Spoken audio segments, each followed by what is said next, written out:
DraftKings, they offer you opportunities to make some money. And apparently, the Tennessee Volunteers have come up with an idea on how to make some for their athletes. So beginning in 2025, all sports will have a 10% talent fee attached to tickets, and football tickets will have an average increase of 4.5% on each ticket. And so that is going to be used to help their NIL fund to help pay their athletes there at Tennessee. And so Oklahoma State tried the QR code. Last I heard, the NCAA stepped in and said, no, we're not doing that. But this way, Tennessee has said, no, we sell about 100,000 tickets to football games. That's going to help make up some of the difference here if we need to make these guys a little bit more money. So do the math on it.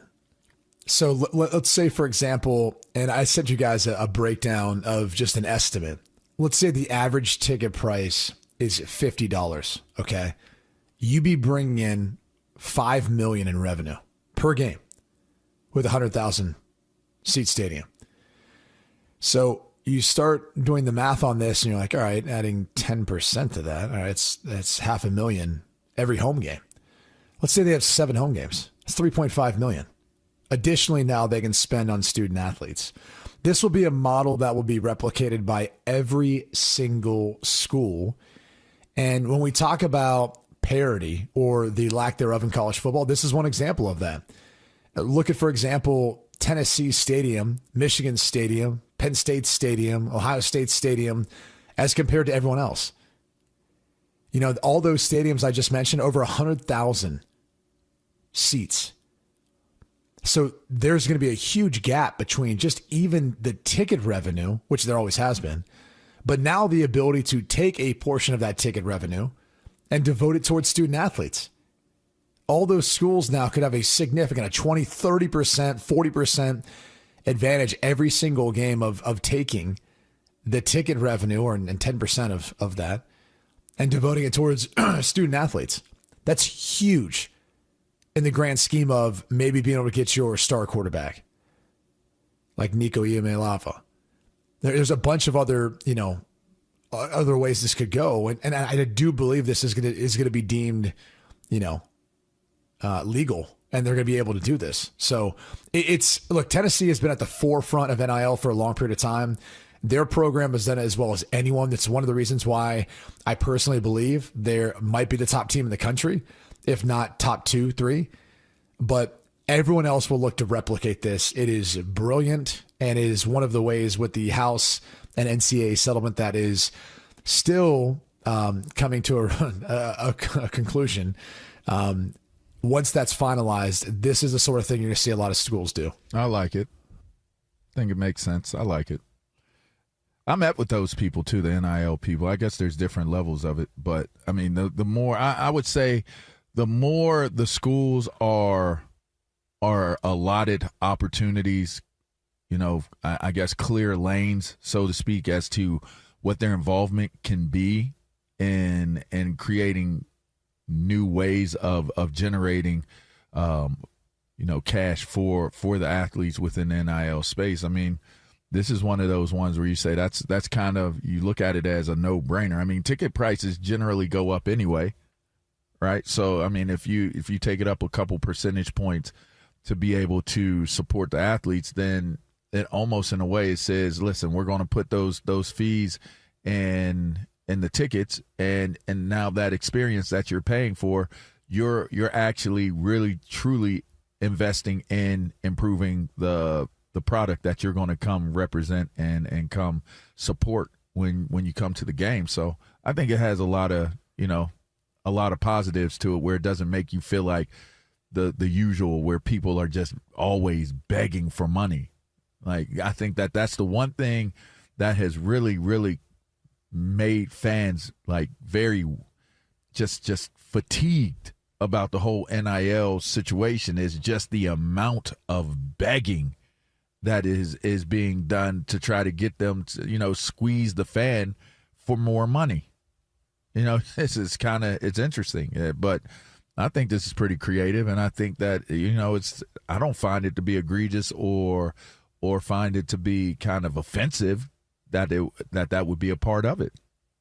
I mean, you got to come up with ways to make money, and if they've got this advantage, as discussed the 100,000 plus stadium and all that, which, by the way, Brady, you've said that's the most wild atmosphere to play a game in, correct? I wouldn't describe it as a wild atmosphere. I'd say it was the loudest. I just thought that place, when it gets ripping, late afternoon, early evening, that is as loud as you'll find. Just the way it's constructed, the amount of people that are there, and those fans are nuts.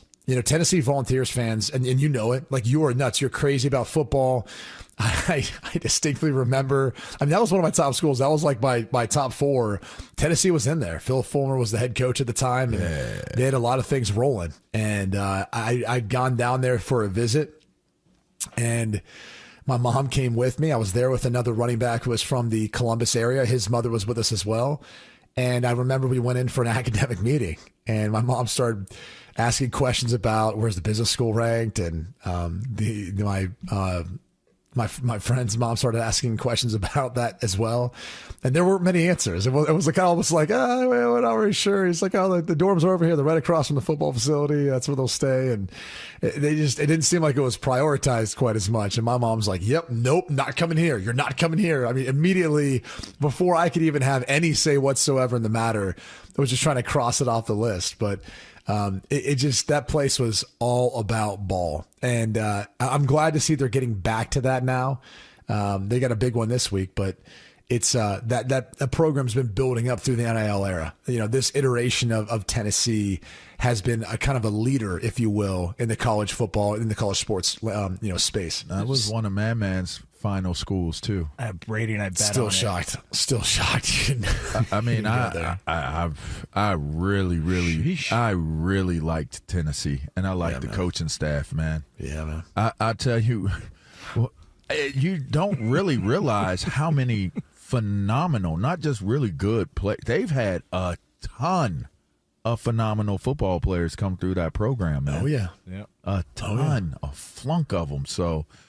Yeah, that was my top 2 for him, and I don't want to ruffle any feathers in my community, but I'll tell you what, for the sake of him having his own little deal and creating his own deal, out of Tennessee, man, Banks is that's a dope D coordinator that they got, and he's a Penn Stater. I was like, man, he's a Penn Stater. He coached at Penn State, he's a guy. You get.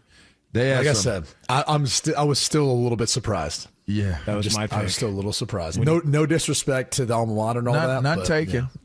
Selfishly, I think Jonas and I thought maybe we get invited to some tailgates and things down there. Just saying. Yeah. I was a little shocked and surprised somewhat because I thought that,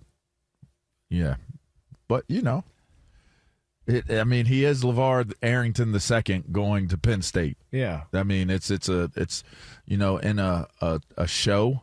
You have characters and you have, main characters, and he has the opportunity to kind of go in right away. And he believes in legacy. He's a legacy kid, man. He really, really buys into it. He wanted Notre Dame to recruit him because of the show.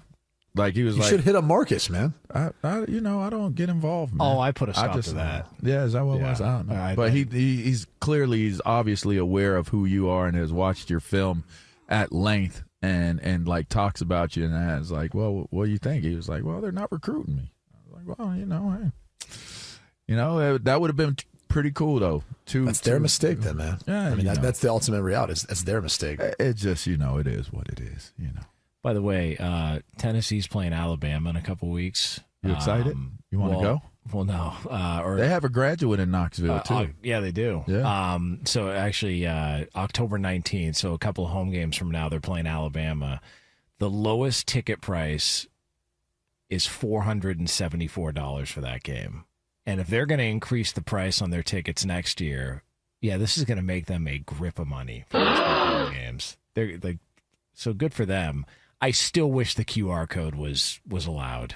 I just think that's fun. And Mike Gundy tried, but apparently not the case, and the NCAA stepped in. So Tennessee, congratulations. You're going to make a lot of money for them. And look, I don't know if alcohol sales go towards all this, but I can't imagine if they're serving booze at that stadium, that's bringing in some revenue as well, too. So it's good to see college football take center stage. But we did bet while you were gone, LaVar, we were taking our pick. Where do you think Man ends up going? UCLA, Penn State, and Tennessee. I did choose Tennessee. Brady took Penn State. So he got it right again. We are. Yep. Penn State? I said we are. Yeah. Yep.